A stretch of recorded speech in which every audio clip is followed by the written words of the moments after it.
Voy a empezar con una oración. Voy a iniciar con una oración y arrancamos, ¿vale? Bueno.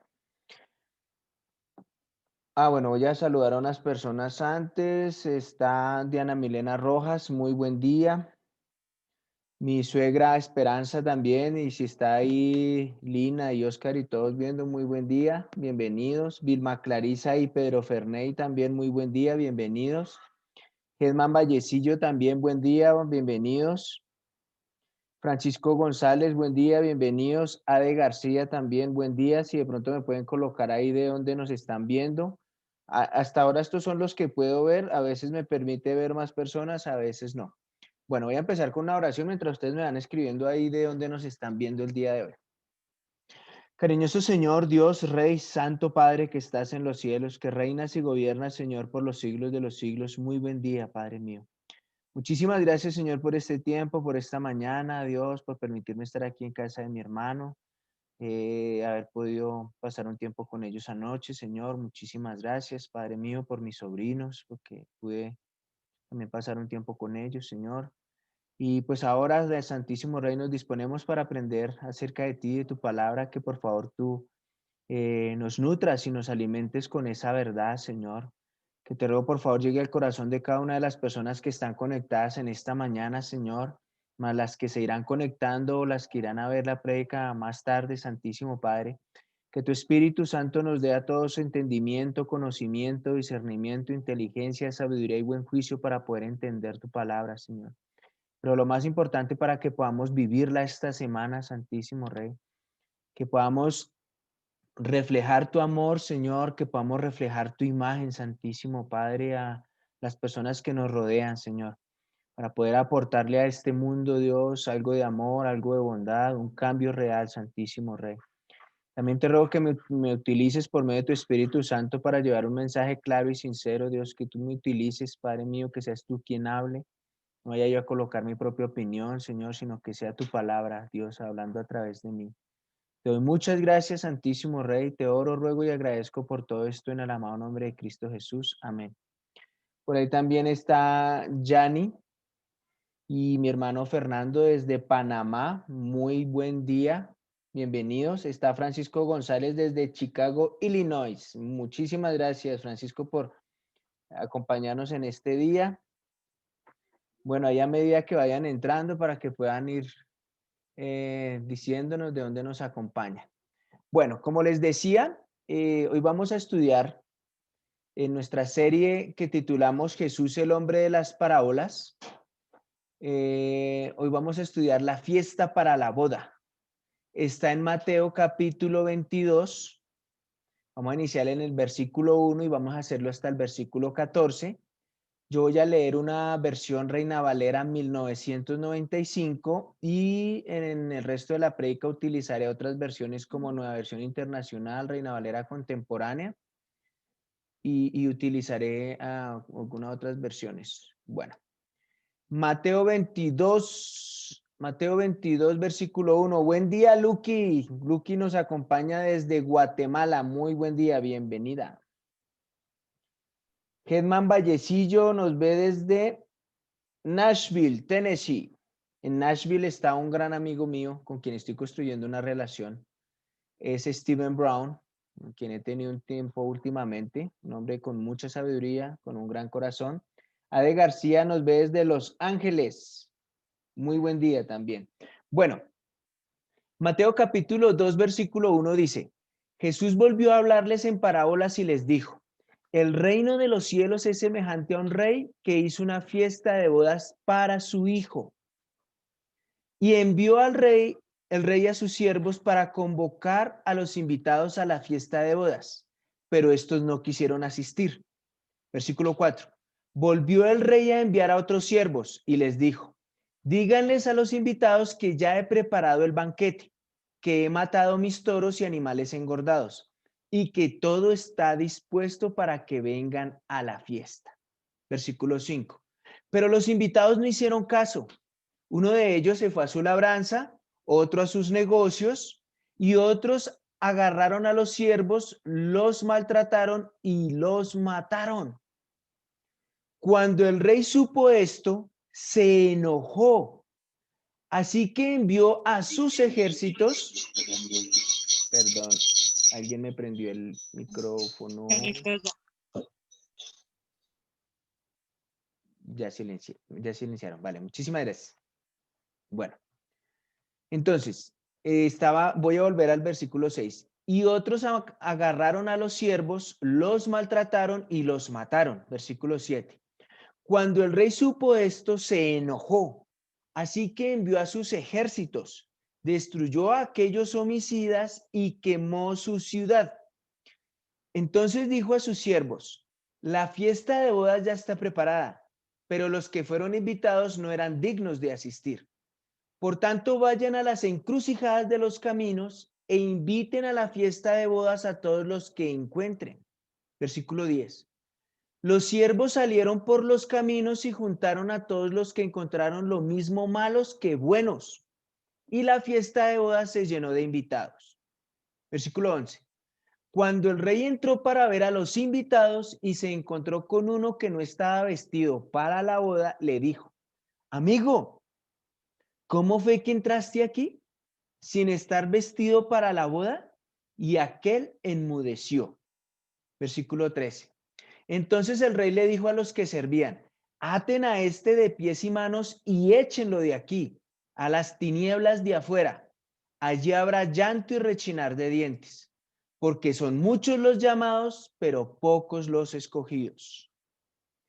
Bueno, esta parábola, como estamos viendo acá, está hablando de una fiesta, un acontecimiento especial, porque es una boda, ¿sí? Es algo que en nuestra sociedad, nuestro país es importante.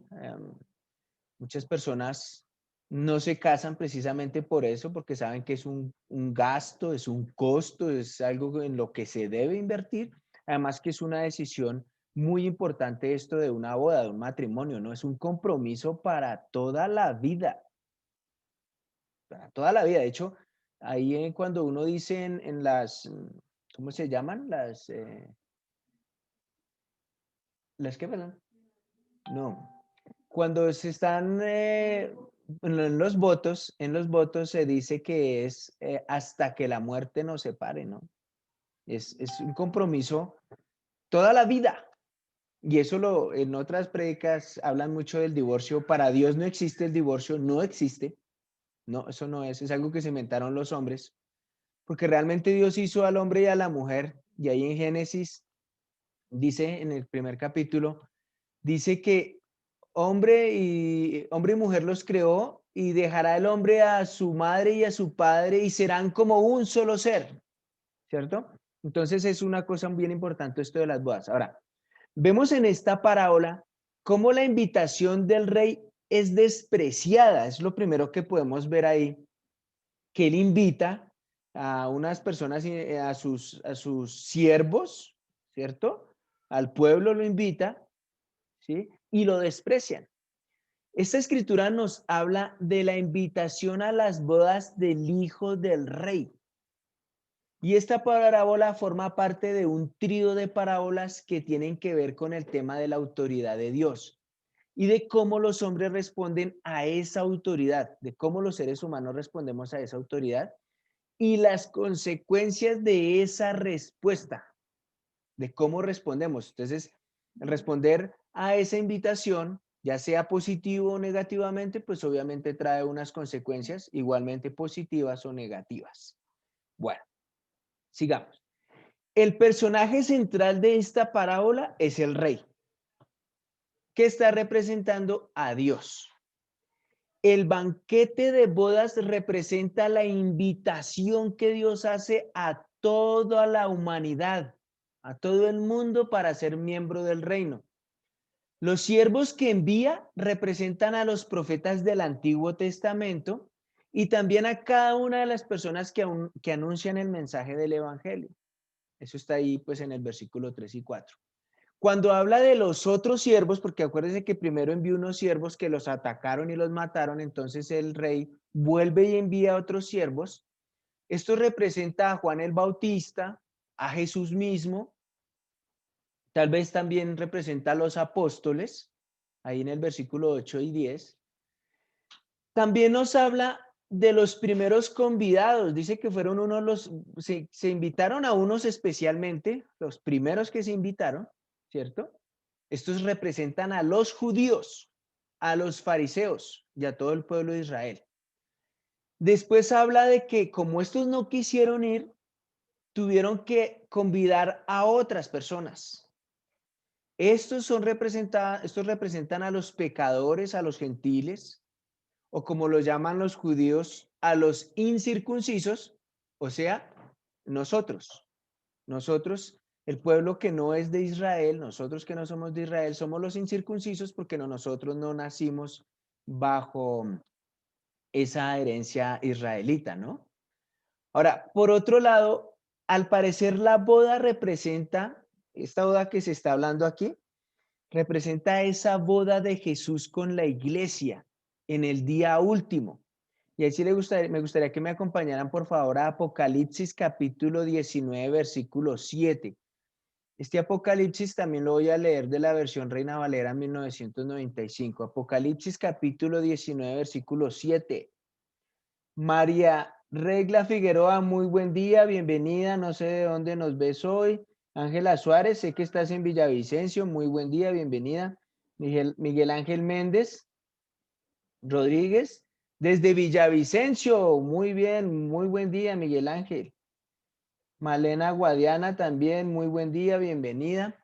Apocalipsis capítulo 19, versículo 7.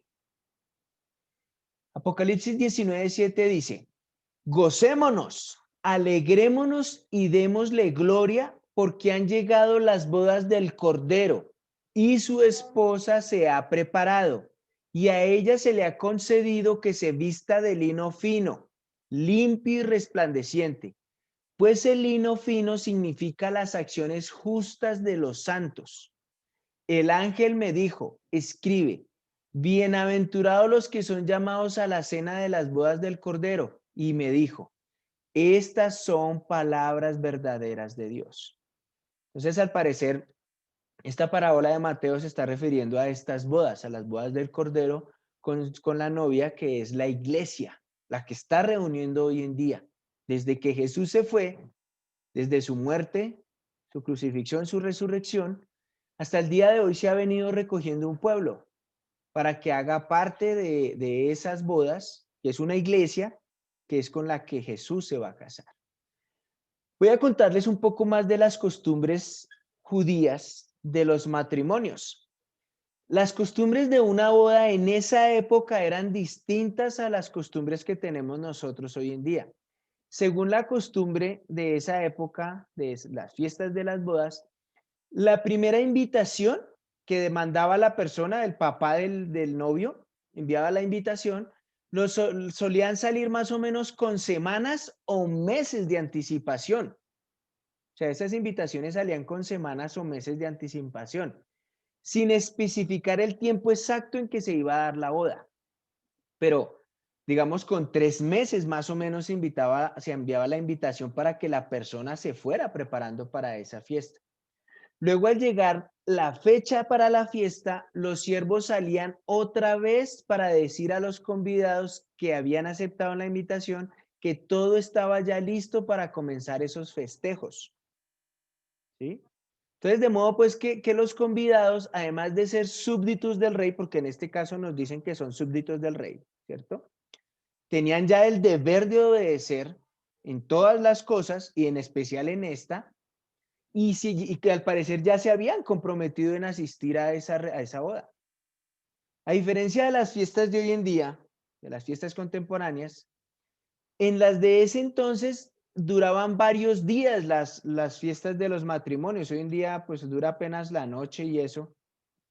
Y hoy en día con lo de la cuarentena y la pandemia, todo esto pues casi ni se hacen bodas, pero en esa época una fiesta de bodas podía durar unas semanas, 1 o 2 semanas podía durar, dependiendo también del poder adquisitivo del papá del novio, ¿no? Algunos teólogos consideran que era costumbre en algunas ocasiones que la invitación llegaba juntamente con el atuendo, con el vestido, con la ropa para la boda. ¿sí? Si era un hombre pudiente, podía enviar la invitación de una vez con la ropa para la persona o para las personas que fueran a acompañarlo en esa boda. En este caso, el rey tenía todo preparado y era una fiesta muy solemne, porque quien se casaba era su hijo, el príncipe. Entonces era algo bien importante. La oferta de la invitación se da primero a los judíos, pero como estos no aceptan luego de rechazarla, entonces Dios dice, o el rey dice ahí, pues salgan por las calles y busquen al que se encuentren por ahí y invítenlo, invítenlo. Entonces es cuando invitan a pecadores y a gentiles, a personas que inicialmente no estaban dentro de esa invitación. El pueblo judío había escuchado durante siglos, cuando uno lee el Antiguo Testamento, uno se da cuenta que el pueblo judío escuchó durante siglos la invitación que Dios le extendía por medio de los profetas. Y también ve uno en el Antiguo Testamento que lo que hicieron con esos profetas fue maltratarlos y en muchas ocasiones matarlos.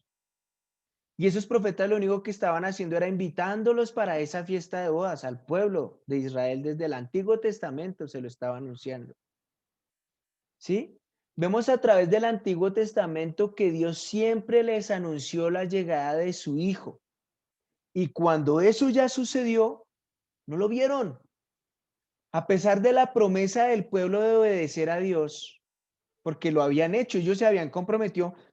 Mira, uno ve el Antiguo Testamento, uno estudia el Antiguo Testamento y este pueblo se comprometió con Dios muchas veces, muchas ocasiones. Por lo menos, si quieren verlo nomás en Josué capítulo 24, ahí ustedes se van a dar cuenta, en el versículo 19 al 21, ahí ellos se comprometieron. Cuando Moisés, allá en Deuteronomio, en Éxodo, se comprometieron. En Samuel, del libro de Samuel, segunda de Samuel, también se comprometieron. O sea, ese pueblo siempre se comprometía, pero al final nunca cumplía. Y eso es lo que está haciendo Jesús en esta parábola, diciéndole a este pueblo de Israel, pues ustedes fueron invitados inicialmente, pero ustedes no quieren asistir, ustedes no quieren reconocer que el rey está llamándolos para la boda de su hijo y no quieren asistir y están despreciando al rey.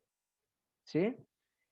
Este pueblo había dado entonces su palabra de asistir a esa fiesta.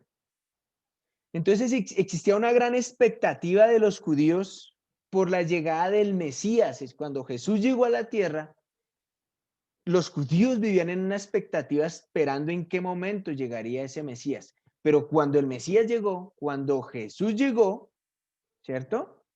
El pueblo en general se negó a recibirlo para entrar en el reino. Cuando ya Jesús llegó a la tierra, ya no lo quisieron reconocer. La razón básica del rechazo de parte del pueblo era que esperaba otro tipo de Mesías. Este pueblo judío esperaba otro tipo de Mesías. La pregunta para ir avanzando en esto, para ti que estás del otro lado de la pantalla es, ¿qué Mesías estás esperando tú?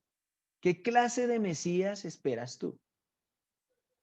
Ahí en la expresión del versículo 3 de Mateo 22, en el versículo 3 la expresión no hicieron caso, que en otras versiones dice es no querían venir, muestra una actitud rebelde de parte de los judíos ante la invitación de Dios. Ahí el verbo está en pretérito imperfecto y eso lo que indica es una actitud constante y definitiva. O sea, cuando ellos dijeron que no querían ir, estaban resueltos a no ir, a pesar de que sabían que era el rey quien los había invitado y a pesar de que sabían que la vida de ellos estaba en las manos del rey. Siendo el rey podía destruirlos, que de hecho hizo, ¿no? Porque ahí dice que envió a sus ejércitos y los destruyó a todos. Pero aún así el pueblo estaba renuente y resistente y no quiso asistir a lo que Dios o el rey los estaba invitando. Una actitud muy rebelde, una actitud muy obstinada. Acompáñenme a Juan capítulo 1, versículo 11. Era una voluntad en contra del rey. Este pueblo no quería escuchar a Dios, no quería realmente asistir a esa boda. Por eso la pregunta que les hice ahorita, ¿qué clase de Mesías estás esperando tú? ¿O qué clase de Mesías tienes tú en tu vida? Juan capítulo 1, versículo 11, dice ahí en la Reina Valera 1995, dice, vino a lo que era suyo, pero los suyos no lo recibieron. Otra vez, vino a lo que era suyo, pero los suyos no lo recibieron. Y en la, perdón, esa era la Nueva Versión Internacional, aquí les acabé de leer. Ahí un poco más adelante en Juan capítulo 5, en Juan 5, versículo 39, hay unos capítulos más adelante, Juan 5:39 dice, escudriñad las escrituras porque a vosotros os parece que en ellas tenéis la vida eterna, y ellas son las que dan testimonio de mí, y no queréis venir a mí para que tengáis vida, les está diciendo Jesús. No queréis venir a mí para que tengáis vida. Entonces, como respuesta a este desprecio, el rey manifiesta su gran paz. Es que miren nomás, démonos cuenta. Ahí dice en el versículo 1 de Mateo 22, respondió Jesús, les volvió a hablar en parábolas diciendo, el reino de los cielos es semejante a un rey que hizo una fiesta de bodas a su hijo, envió a sus siervos a llamar a los invitados a la boda, pero estos no quisieron asistir. La respuesta de Dios, ¿cuál fue? Miren la bondad y la compasión y la paciencia de Dios. Ahí en el versículo 4 dice, volvió a enviar a otros siervos. Se mire la paciencia de Dios, el amor tan grande. Siendo rey, hubiera podido decir, bueno, de una vez los destruyo porque no quisieron venir. Me toca rogarles para que vengan a la fiesta de mi hijo, yo siendo el rey. Pero Dios en su infinito amor, dice en el versículo 4, volvió a enviar a otros siervos con este encargo. Decida a los invitados que ya he preparado mi comida. Les está diciendo, invertí plata, invertí algo en esto. Vengan, por favor. He hecho matar mis toros y mis animales engordados. Vean, lo mejor que tenía este rey lo sacó para esos invitados. Y todo está dispuesto. Venid a la boda, como que les ruega, ¿no? Que vengan a esa boda. ¿Sí? Esa fue la respuesta de Dios a ese desprecio de ese pueblo.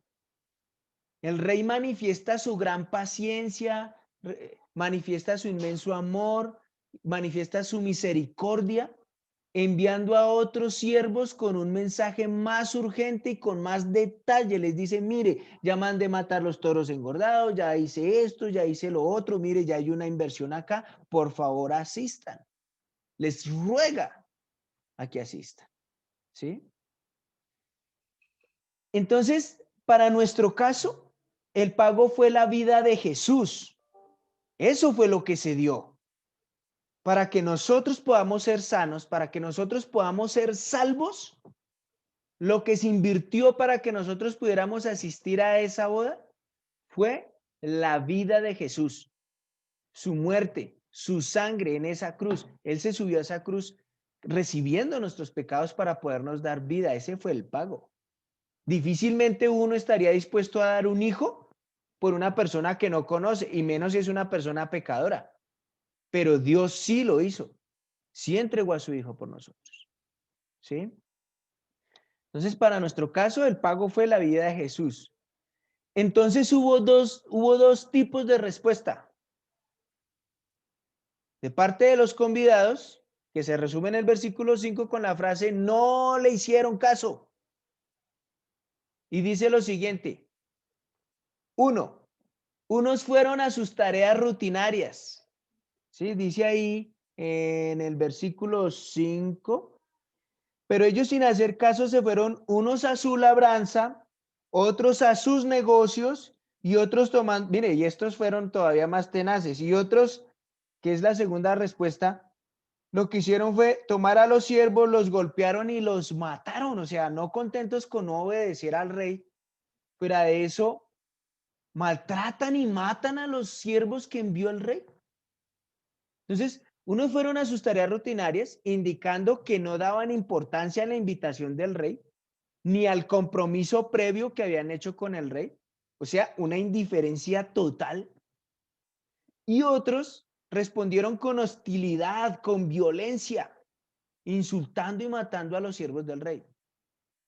En el fondo, estos convidados estaban en abierta rebelión contra la autoridad del rey. Imagínese usted, rebelde ante la autoridad de un rey que tiene la vida de uno en sus manos, porque es el rey. ¿Sí? El rey, con toda justicia y con todo el poder para juzgar, se sintió ofendido por la actitud violenta de los invitados, de estos hombres rebeldes, de esas mujeres rebeldes, y expresa una sentencia de juicio sobre los asesinos y su ciudad. O sea, envía a sus soldados, ¿sí? A destruirlos porque habían actuado mal. Sí, de hecho, dice acá en el versículo 6, y otros tomando a los siervos los golpearon y los mataron. Al oírlo el rey se enojó y enviando sus ejércitos mató a aquellos homicidas y quemó su ciudad. Entonces dijo a sus siervos, la boda la verdad está preparada, pero los que fueron bien invitados no eran dignos. ¿Sí? Si no fuera por la invitación del rey que es Dios, nadie podía entrar a las bendiciones de esa fiesta.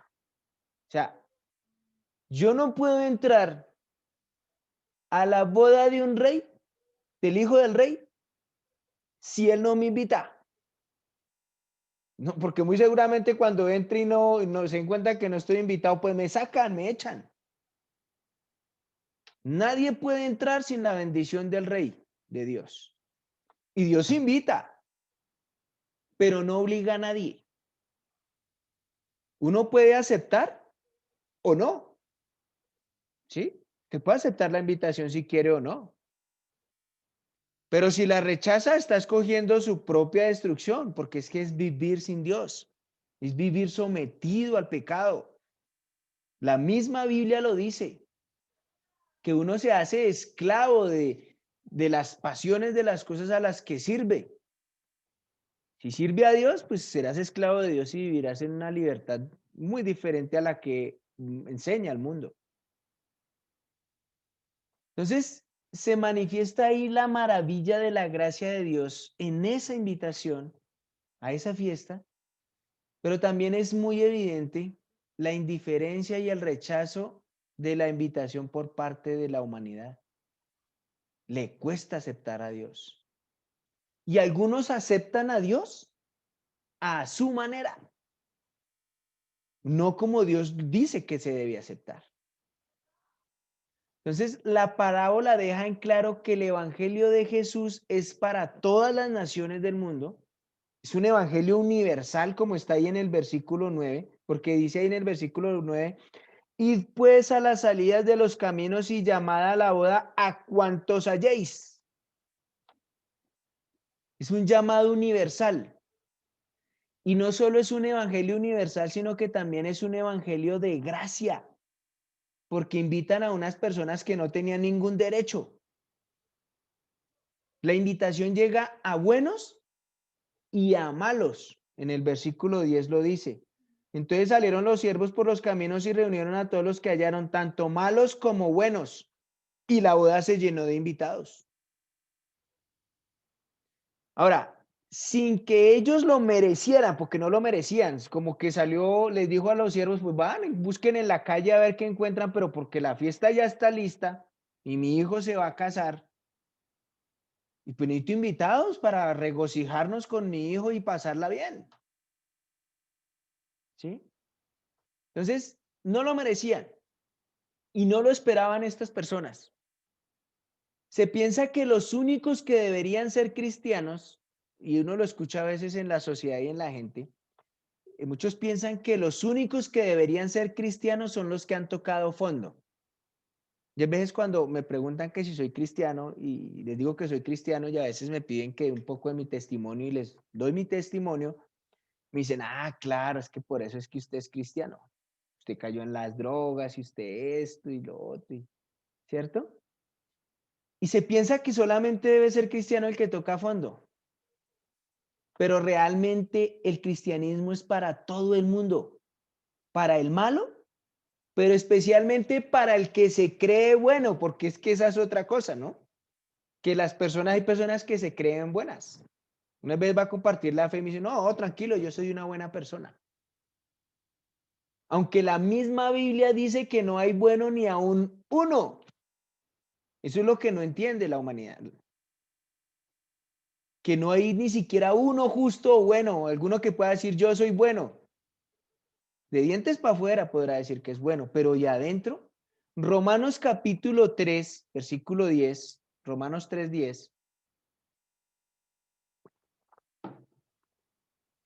Romanos capítulo 3, versículo 10 dice, como está escrito, no hay justo ni aún uno.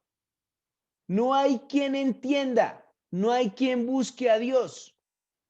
Todos se desviaron, a una se hicieron inútiles. No hay quien haga lo bueno, no hay ni siquiera uno.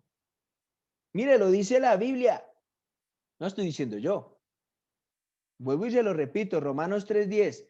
Como está escrito, no hay justo ni aún uno. No hay quien entienda, no hay quien busque a Dios. Todos se desviaron, a una se hicieron inútiles. No hay quien haga lo bueno, no hay ni siquiera uno. ¿Sí? Eso dice la Biblia. Y también dice una escritura que está en Efesios, si no estoy mal, o en Santiago, capítulo 2, que dices que crees en Dios y dices bien, pero hasta los demonios creen y tiemblan de miedo. Y lo que está queriendo decir, sí, tú puedes decir que crees en Dios, pero una cosa es decir que creo en Dios y otra cosa es obedecer a Dios. Es una cosa completamente diferente, porque los demonios también creen en Dios, pero no lo obedecen. El ser humano es más arrogante, porque el ser humano cree que hay un Dios, que existe un Dios, pero no tiembla de miedo y no lo obedece. ¿Sí? Los demonios al menos tiemblan de miedo, aunque no lo obedezcan, pero por lo menos tiemblan de miedo. El ser humano no. La humanidad no tiembla de miedo ante Dios. Antes se rinde ante sus pasiones y es como vemos acá en la parábola, no, no queremos ir. Y ya, y sí, puede ser el rey, pero no queremos ir. Y así a veces somos los seres humanos con Dios. No, no quiero, ya. ¿Sí? Y aún así Dios, con tanta paciencia, venga, hablemos, discutamos esto, solucionémoslo. Y el ser humano, no, no, no quiero, no quiero, no. No, no decir no. Déjeme acá. Aquí tengo mi negocio, mi trabajo, mi empresa, mis cosas. Yo no necesito a Dios. Entonces al final esa boda se llenó de toda clase de personas. Y lo que vemos ahí finalizando, dice que el rey entró para ver a todos los invitados y entre todos los invitados se encontró a uno que no tenía la ropa adecuada.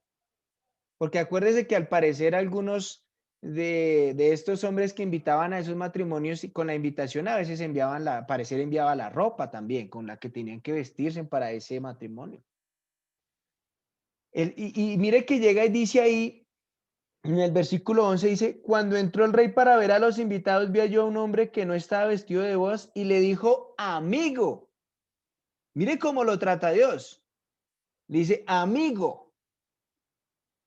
El término amigo traduce el vocablo griego getairo, que significa camarada, compañero, un amigo importante. Y es que así nos considera Dios a nosotros, nos considera sus amigos. Cuando ustedes ven allá en Génesis capítulo 1, alguno pregunta, bueno, Dios empezó a crear el cielo, la tierra, los peces, pero ¿por qué en vez de crear a los peces y a los animales no creó primero al ser humano? Entonces uno sigue leyendo ahí, entonces Dios creó el cielo, la tierra, el día, la noche, separó todo, creó los animales, los peces y los animales del mar, luego las aves, luego los animales terrestres, luego las plantas, los árboles, todo eso. Y cuando ya terminó todo eso que quedó bien, entonces ahí sí creó al hombre y a la mujer. Pues los creó de último para que pudieran vivir en un lugar tan hermoso como ese que creó, con la única razón de que pudieran tener una relación y una amistad con Dios. O sea, Dios se tomó el trabajo de crear todo eso tan bello y tan hermoso para que el hombre estuviera a gusto y pudiera tener una relación con él. ¿Y cómo pagó el ser humano? Con desobediencia, ¿sí? Pero aún así Dios nos considera sus amigos, sus compañeros.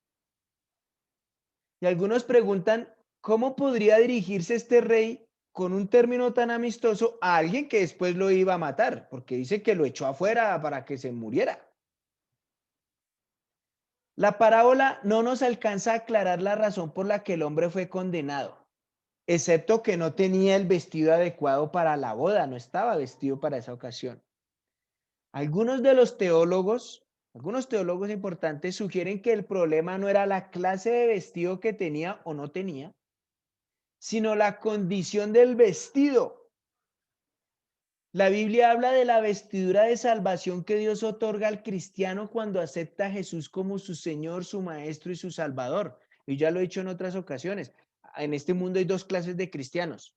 Y hay el cristiano que llega con su maleta de pecado y se mete y se sumerge en el bautisterio, en el agua, y suelta esa maleta que queda enterrada ahí en esa agua y cuando sale, sale como una persona completamente nueva y cambia su conciencia y cambia su manera de vivir.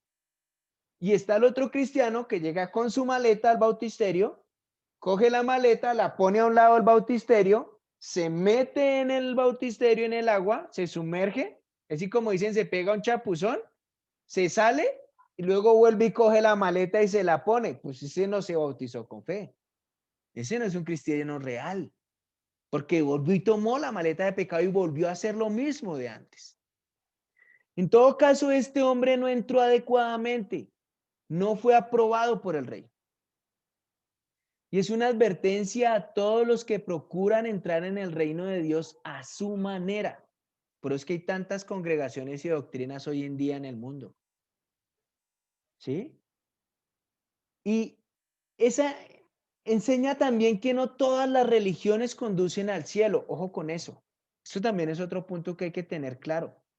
No todas las religiones conducen al cielo.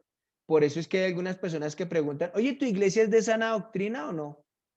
Pues la única manera de, porque cualquiera puede decir, sí, mi iglesia es de sana doctrina. Pues ninguno va a decir, no, mi iglesia no es de sana doctrina, pero yo me congrego ahí. No, nadie va a decir eso. Usted le pregunta a un católico, el católico va a decir, sí, mi iglesia es de sana doctrina. Le preguntas a un evangélico, a un testigo de Jehová, a un mormón, y ellos van a decir, sí, mi iglesia es de sana doctrina. Tú me preguntas de mi iglesia y voy a decir, sí, esa es una sana doctrina. Ahora, para saber si realmente es una sana doctrina, pues lo que tienes que hacer es entrar y conocer a la persona, conocer la doctrina. Pero no vas a poder decir si es una sana doctrina si tú no conoces la Biblia. Primero tienes que conocer lo que es la sana doctrina que está en la Biblia, y eso Dios te lo da por inspiración del Espíritu Santo, y el Espíritu Santo solamente lo puedes obtener por medio del bautismo, no hay ninguna otra forma de obtenerlo. Y eso está escrito en la Biblia, no lo estoy diciendo yo. No hay ninguna otra manera de obtener el Espíritu Santo, solamente por medio del bautismo. ¿Sí? Y entonces, tú lo que tienes que hacer es ahí realmente, si quieres darte cuenta si una doctrina, una iglesia es de sana doctrina o no, pues primero hay que conocer la Biblia para luego poder juzgar, pero hay que conocer.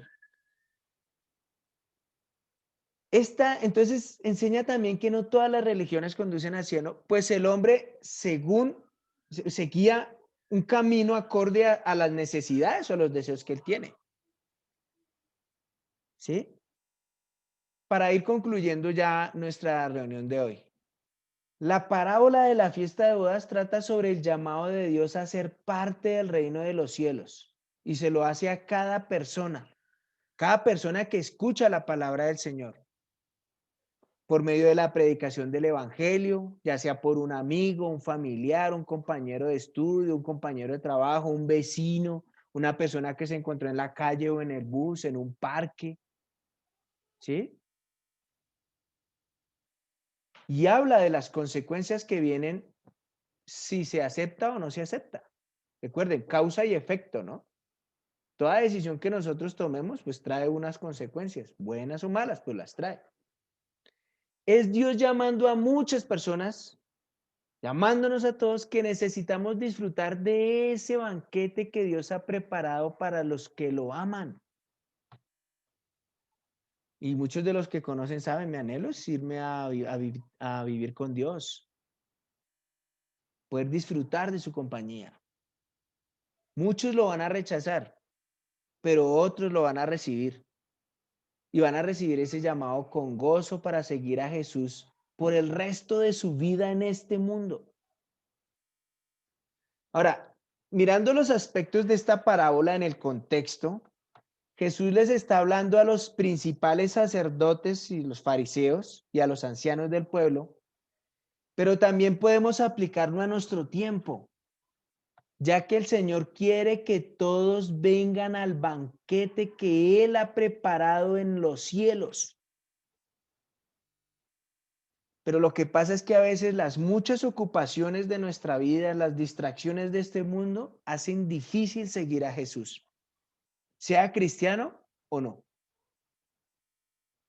Porque podemos llegar a pensar que si vamos a la iglesia los domingos con la Biblia debajo del brazo y a nuestras reuniones semanales, que si confesamos nuestros pecados Dios nos perdona, pero más sin embargo continúo de lunes a sábado exactamente igual, pecando y haciendo lo mismo, sin mostrar algo de arrepentimiento y un cambio real en nuestra vida. Y entonces creemos estar en el camino correcto, pero nos estamos mintiendo a nosotros mismos. Porque cuando Dios nos llama a ser parte de su reino, nos hace sus discípulos, nos hace sus siervos, para proclamar el evangelio de Cristo, pero también para ser imagen y semejanza de Él, de Dios. Por encima de lo que pueda estar pasando en nuestras vidas, lo que, si somos cristianos o decimos decir cristianos, por encima de lo que esté pasando en nuestras vidas, debemos reflejar el amor de Dios, debemos reflejar su compasión, su misericordia. Miren todos esos que no quisieron ir al banquete. ¿Qué sucedió con ellos? ¿Qué les pasó? Es decir, los que rechazaron la palabra de Dios, dice que fueron destruidos. Pero aquellos que sí quisieron ir al banquete, necesitaban, además de ir, tenían que estar dispuestos y bien arreglados para esa boda, para esa reunión. No basta con tener la buena intención, sino de tener el vestido nuevo para ese momento. No se trata de continuar con nuestra misma conciencia pecadora, sino que vaya cambiando, que sea diferente, que sea una nueva conciencia, una nueva manera de pensar, una nueva manera de actuar. Ahí están los versículos 11 y 12. Este hombre no tenía esa conciencia, no estaba preparado para esa boda. Como lo expresa en Gálatas capítulo 3, por favor acompáñenme a Gálatas capítulo 3, voy a leer de la versión Reina Valera contemporánea. Gálatas 3:26.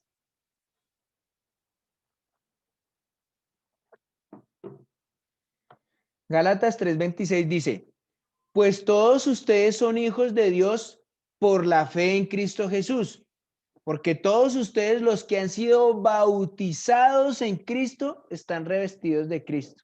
Mírelo, ahí lo dice. Los que han sido bautizados en Cristo están revestidos en Cristo. O sea que para poder ser revestido en Cristo, pues tengo que bautizar. Pero tengo que entender para qué es el bautismo.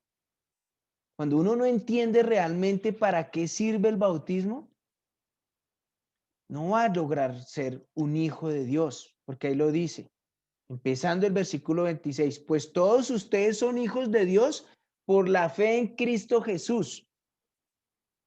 Porque todos ustedes los que han sido bautizados en Cristo están revestidos de Cristo. ¿Y cómo se nos reviste de Cristo? Pues cuando yo me bautizo, lo primero que pasa cuando yo salgo del agua es que recibo el Espíritu Santo.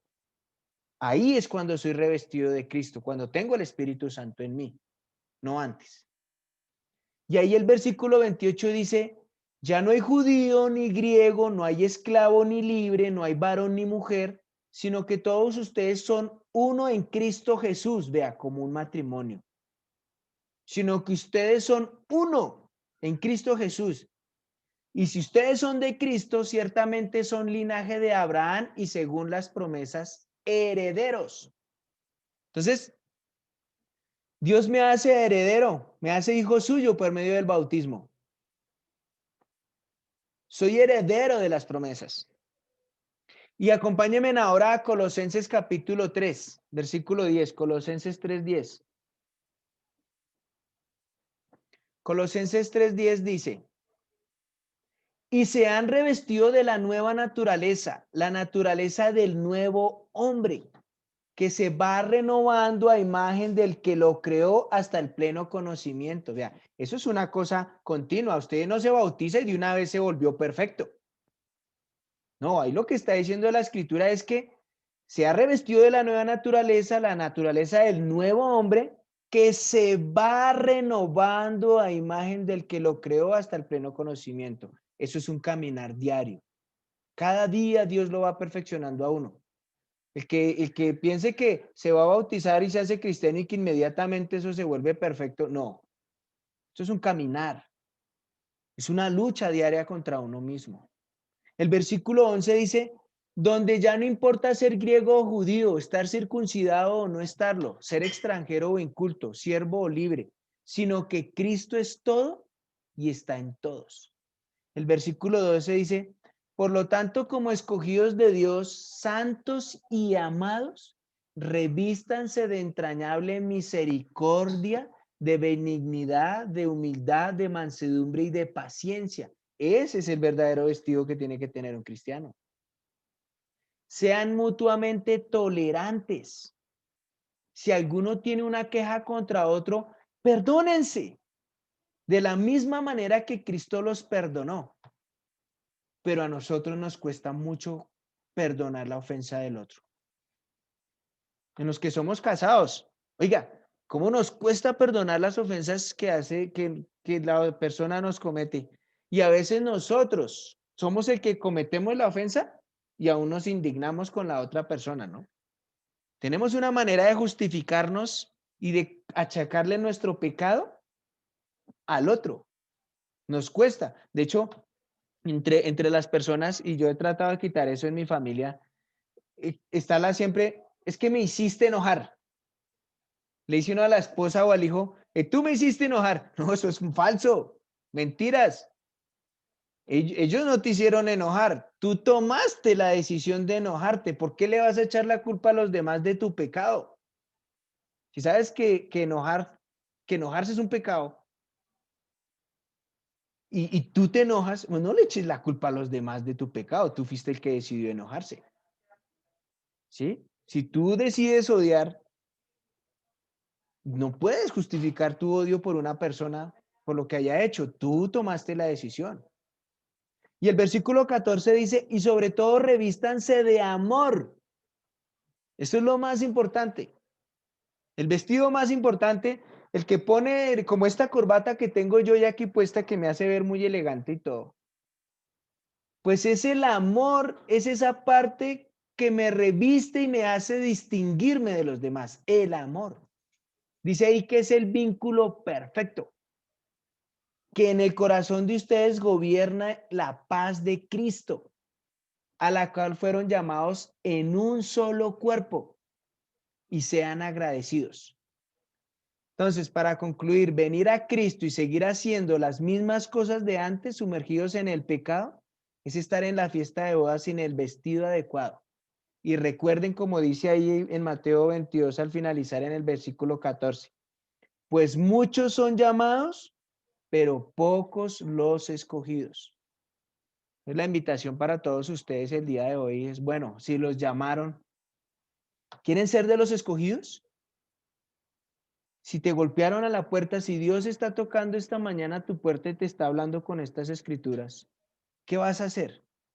¿Vas a tomar la decisión de abrirle la puerta a Dios y ser de los llamados? ¿Y luego de los escogidos? Y si ya eres de los escogidos, ¿Cómo estás dentro de esa fiesta, de esa boda? ¿Estás bien vestido como un cristiano que lleva el nombre de Dios en alto? ¿O eres de esos cristianos que está llevando el nombre de Dios de tal manera que las personas digan, no, pues los cristianos, estos son ladrones y eso cuál Dios? Entonces, ¿qué clase de vida estamos llevando? ¿Qué clase de Mesías tenemos? ¿O qué clase de Mesías estás buscando? Entonces, hermanos, y para todos los que están hoy acompañándonos, que podamos esta semana analizar mucho eso, que podamos realmente revestirnos con esa ropaje de Dios, que podamos llegar a ser imagen y semejanza suya. Recuerden que cuando uno lee Génesis capítulo 1, después de que Dios creó todas las cosas, llegó y dijo Dios, hagamos al hombre a nuestra imagen y semejanza. Entonces se supone que nosotros somos imagen y semejanza de Dios. Pero no vaya a pensar que es que Dios tiene manos, tiene nariz, tiene ojos, tiene oídos. No, no está hablando de esa semejanza. Está hablando de imagen y semejanza es que fuimos hechos como Dios es compasivo, misericordioso, bondadoso, amoroso, paciente, tolerante, perdonador. Y cuando nos vemos hacia nuestra propia vida, a veces no encontramos esas cosas. Entonces uno piensa, ¿y dónde quedó la imagen y semejanza de Dios en mí? ¿Dónde está? Pues en la Biblia la puedes encontrar. Y después de que la encuentres en la Biblia, entonces empieza a vivir. Vas a dar cuenta cómo Dios te va perfeccionando poco a poco en tu caminar con Dios. Así le pasó a Abraham. Cuando uno lee ya en Génesis 12 y luego sigue en el capítulo 13, 14, 15, 16 y sigue ahí en adelante, uno se da cuenta que Abraham no fue llamado el padre de la fe el mismo día que conoció a Dios. Ese hombre tuvo que tener un caminar con Dios hasta que ya por fin, después de muchos años, sí pudo ser llamado padre de la fe y amigo de Dios. Pero eso le llevó un trabajo largo a ese señor. De hecho, recién cuando lo llamó Dios ahí en Ur de los Caldeos, Abraham era un hombre pagano, idólatra. Él conoció a otros dioses. Y un día escuchó una voz que le dijo, Abraham, coge tu esposa, tus cosas y vete para allá, para Canaán. Y el hombre hizo eso. Pero cuando uno lo ve en Canaán, cuando se dio cuenta que en Canaán había hambre, lo primero que hizo fue irse para Egipto y decirle a su esposa, no voy a decir que usted es mi esposa, diga que es mi hermana. Entonces empezamos mal porque empezó mintiendo y empezó desobedeciendo a Dios porque no se quedó en Canaán. Y como consecuencia el faraón tuvo enfermedades y no pudieron tener hijos en esa nación. Y Dios le dice al faraón, es que esa mujer que tú tomaste es la esposa de Abraham. Y el mismo faraón va y el otro día y le dice, oiga, Abraham, ¿usted qué fue lo que hizo, hermano? ¿Por qué hace eso? Yo ya pude haberme casado con su esposa y usted me dijo que era su hermana. Y uno sigue viendo la vida de Abraham y uno se da cuenta que eso es un proceso. Abraham no llegó a ser perfecto de un día para el otro. Eso fue un trabajo constante y arduo, hasta el punto que un día llegó y le dijo Dios, necesito que mañana vayas y sacrifiques a tu hijo, el único. Y uno lo que ve en la siguiente escritura de cuando Dios le dijo eso, dice que al otro día Abraham no había ni amanecido y ya estaba de camino con su hijo a sacrificarlo. Ahí ya se da uno cuenta la fe que ya tenía ese hombre. Porque Abraham estaba seguro que volvía con su hijo como fuera, porque Dios ya le había prometido que por medio de ese hijo iba a ser padre de miles de naciones, de muchas naciones. Y el hombre se fue con su hijo a sacrificarlo porque sabía que de alguna manera regresaría con él. Eso es fe. Entonces, para todos ustedes, animarlos mucho este día, esta semana, que puedan trabajar mucho en su corazón para servirle a Dios. Si ya eres cristiano, comparte tu fe, muestra ese amor, muestra esa compasión que Dios ha puesto en ti. Si realmente estás revestido con esa ropaje espiritual de Dios y enseña la palabra a otros. Y si no, uno eres cristiano, pues te invito, toma la decisión, estudiamos un poco la Biblia sin ningún compromiso y luego tú decides si quieres serlo o no. Pero date la oportunidad de conocer un poco más de la palabra de Dios y luego tomas la decisión si quieres o no. Esto es sin compromiso, pero vas a darte cuenta cómo cambia tu vida. Muchísimas gracias a todos ustedes que están ahí en Facebook.